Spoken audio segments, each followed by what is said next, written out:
Padmashri award గ్రహీత ప్రముఖ హాస్య నటులు అయిన నటుడు బ్రహ్మానందం గారు నటులు, నిర్మాత, రచయిత, గాయకులు, ప్రముఖ చిత్రకారుడు కూడా. చిత్రకారుడుగా పలు చిత్రాలను చిత్రించి సినీ సెలబ్రిటీస్కి అవి గిఫ్ట్స్గా వాళ్ళ ఫంక్షన్స్లో ఇస్తూ ఉన్నారు.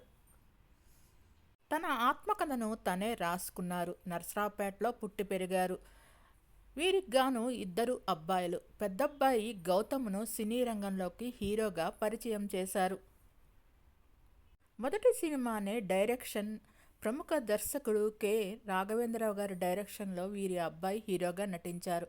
ఆ తర్వాత పలు చిత్రాల్లో నటించారు. కానీ ఏమీ సక్సెస్ కాలేదు. మళ్ళీ ఒక చిత్రం ఈ మధ్యనే రిలీజ్ అయింది. ఇద్దరు అబ్బాయిలకి పెళ్లిళ్ళు చేసేశారు. ఇప్పుడు మనవలతో కాలక్షేపం చేస్తున్నారు బ్రహ్మానందం గారు.